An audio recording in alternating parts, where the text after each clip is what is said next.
Pero vamos rápidamente también a este segundo concepto del transmedia en sentido radical. Vamos a retomar lo que hemos visto en el vídeo inicial. Aquí hay capturas de algunas de las producciones mainstream de esa industria, ¿no? Hollywood, gran industria donde el transmedia más comercial se está desarrollando, ¿no? Jenkins decía que era en Matrix donde se inició realmente el transmedia storytelling, ¿no? De que los hermanos Wachowski fueron los primeros que cuando se sientan a diseñar y a escribir los guiones de Matrix ya piensan que la historia se va a distribuir en distintas plataformas. Tienen planificada una trilogía de películas, pero saben que entre las películas y antes de la primera entrega de la película van a ofrecer otros productos en otros medios que van a contar partes de la historia. La precuela de la guerra entre los humanos y las máquinas se realiza a través de un anime. El anime saben que es las películas de animación japonesas, ¿no? Entre la primera y la segunda parte y la segunda y la tercera parte se lanzan videojuegos, 2 videojuegos. Esos 2 videojuegos ocupan los espacios intersticiales de esa ficción, con personajes protagonistas que son secundarios en las películas, ¿no?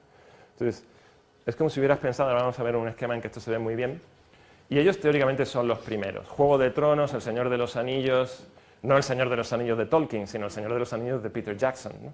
El Señor de los Anillos de Peter Jackson es una producción transmedial. Están pensados los videojuegos, están pensados los juegos de tablero, están pensados determinados desarrollos, y sobre todo los muñequitos. Esto, no tengo mucho tiempo, pero el tema del modeling y el tema de los muñecos es fundamental en la narrativa transmedia.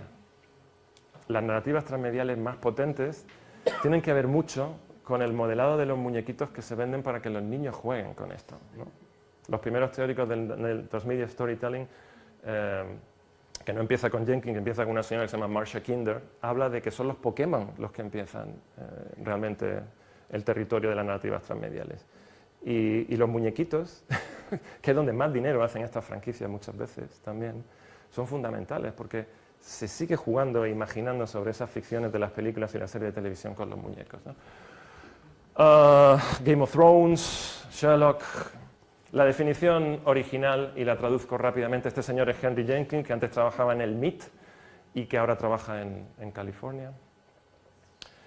Las narrativas transmediales representan un proceso por el que elementos integrales de una ficción se dispersan sistemáticamente a través de distintos canales de circulación con el propósito de crear una experiencia de entretenimiento coordinada. Idealmente, cada medio hace una contribución particular al desarrollo de la historia. Cada medio tiene que hacer aquello que debe de hacer, ¿no? Y hay una experiencia coordinada de entretenimiento. Jenkins lo tiene muy claro. Aquí no estamos haciendo, no queremos ser Shakespeare, ni queremos ser Cervantes, ni Lope de Vega, ¿no? Esto no es arte, ¿no? Es cultura popular. La definición de la narrativa transmedial no nace con una vocación artística, sino una vocación de cultura popular. Jenkins es un experto en cultura fan, y en popular culture, y en televisión, y en videojuegos, ¿no? Con lo cual también, muchas veces el acercamiento docente a este territorio tiene que hacer el esfuerzo de traducir una teoría y un concepto que nace para la cultura de masas popular hacia el territorio de lo que podemos llamar cultura tradicional, quien quiera seguir usando la palabra arte o alta cultura, ¿de acuerdo? Este es un esfuerzo que no hay que olvidar que tenemos que hacer también, ¿no? Y que se puede y se debe hacer. Y no quiero abrir aquí el debate de alta cultura, cultura popular, pero es verdad que hay que tenerlo en cuenta, ¿no? Voy a ir un poquito más rápido. Robert Pratten es un productor londinense que es el CEO de una empresa llamada Transmedia Storyteller. Trabajamos en el proyecto de Granada, él es uno de nuestros socios, de nuestros colaboradores. Ellos son los que hicieron, quizás recordéis, en la temporada 4 de Juego de Tronos, cuando todavía estaba en Canal Plus, hicieron una web y todo un conjunto de juegos de guerras en Twitter, básicamente, y una serie de vídeos virales con unos personajes que se supone que venían del territorio de la ficción, de Juego de Tronos. Todo esto se produjo calentando el lanzamiento de la serie, y luego entre episodio y episodio, que todavía era en broadcast, semana a semana, el tema de las plataformas Netflix y Over the Top y poder descargarse todo para el maratón de 10 capítulos en un fin de semana no existía todavía. Deberíamos de hablar de cómo cambia el consumo también audiovisual en las series cuando las descargas de las series empiezan a producirse a través del modelo Netflix. Pero bueno, Praten hizo aquello, trabaja con nosotros y da una definición que yo creo que está en la clave, lo discutíamos ayer algunos con los colegas. Se trata de contar una historia a través de múltiples medios y preferiblemente, aunque no siempre sucede, con un grado de participación, de interacción y de colaboración de la audiencia. La clave para diferenciar las franquicias transmediales más comerciales del concepto de transmedia storytelling que se está desarrollando en los últimos años viene en la segunda parte de la definición. La participación, la interacción y la colaboración es lo que define realmente a las narrativas transmediales, ¿no? La diferencia entre The Matrix y El Ministerio del Tiempo, en principio, se puede entender así, por poner un ejemplo rápido. Este esquema creo que lo aclara muy bien. La suma de una película, un videojuego y una novela gráfica que, digamos, adapte o continúe un mundo de ficción o los avatares de un personaje, no es lo mismo que el diseño desde el principio, inicial, coordinado e integrado, de qué parte de la historia va a contar cada medio. Si tú desde el principio tienes claro qué parte del universo de ficción va a contar cada medio, provocarás una experiencia de entretenimiento más placentera que si estás haciendo una cadena, ¿no?, de versiones o de expansiones o de adaptaciones a lo largo del tiempo. Ahí está un poco una de las diferencias que ayuda a visualizar.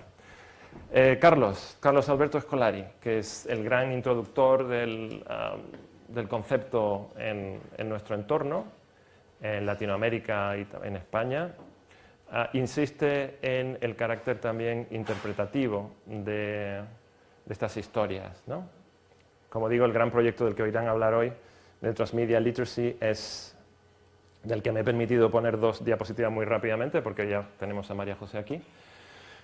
Para ustedes, para los profesores primaria y secundaria, esta web es obligatoria. Es decir, ustedes tienen que visitar la web del proyecto Transmedia Literacy, donde en un esfuerzo enorme se ha intentado estudiar cómo los chicos de 13, 14 a 17 años aprenden informalmente utilizando las tecnologías, la cultura del aprendizaje informal utilizando Instagram, YouTube, Twitter, whatever, y a partir de ahí recoger toda esa información para generar un pool de actividades absolutamente increíble, ¿no? Es decir, que ahí ustedes tienen un repositorio, lo que llaman el kit del profesor, sobre la base de 200 competencias transmedias que han aislado. Es una cosa enloquecida, pero absolutamente importante.